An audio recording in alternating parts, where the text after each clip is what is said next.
동리역 글밭 5월 17일 목요일 검찰총장 스스로 물러나야. 백성들은 문무일 검찰총장에 대하여 고개를 갸우뚱해합니다. 강원랜드 채용 비리에 대하여 빠르게 움직이는 것이 아니라 질질 끄는 까닭을 궁금해합니다. 혹시 한편은 아닌가 하는 의혹이 눈초리로 지켜보고 있으니까요. 안면 검사가 밝힌 검찰 내부의 외압은 다음과 같습니다. 지난해 4월 최종원 춘천지검장이 강원랜드 채용 비리를 조기 종결하라는 부당한 지시를 내립니다. 지난해 말 두 국회의원과 전직 고검장의 이름을 증거 목록에서 빼라는 압력도 넣습니다. 또한 권성동 자한당 의원을 소환하려는 이영주 춘천지검장의 계획을 문 총장이 질책합니다. 엊그제인 15일 안면검사는 다시 기자회견을 열고 검찰의 외압을 밝힙니다.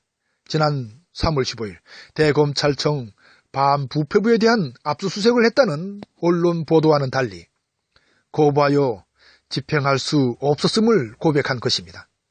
이에 대하여 문 총장은 질책한 적은 있지만 수사에 대한 논의 과정에서 이견을 제시한 것일 뿐이라며 발뺌을 합니다.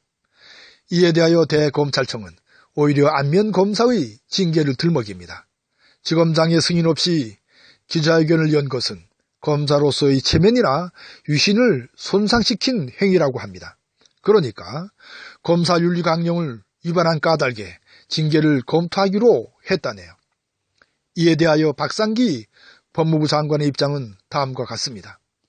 강원랜드 채용 비리 수사와 관련한 검찰 내의 진실 공방과 관련하여 사건 수사 과정에서 수사 관계자들의 의견이나 주장이 언론 등을 통해 배출되고 그로 인해 검찰 조직이 흔들리는 것처럼 비춰졌다라면서 이에 국민들이 우려를 갖고 있는 것을 안타깝게 생각한다라고 했네요. 그러면서 문 총장에게 국민적 의혹이 없도록 신속 엄정하게 처리해 줄 것을 당부했습니다. 이에 대하여 어제 강원랜드 채용비리 수사단도 입장을 내놓았습니다. 수사단이 대검찰청 보고 없이 독립수사를 할 수 있다는 전제로 출범했으나 사실상 수사 지휘를 받아왔다고 실토하여 문 총장과는 전혀 다른 입장을 밝혔습니다. 문재인 정권이 출범한 것이 어느덧 1년이 지났습니다. 나라를 나라답게라는 큰 틀을 세우고 적폐청산을 하면서 숨가쁘게 달려온 나날들이었습니다. 맨 앞에서 정권의 손발이 되어 쌓인 거짓을 걷어내야 할 몫은 검찰에게 있습니다.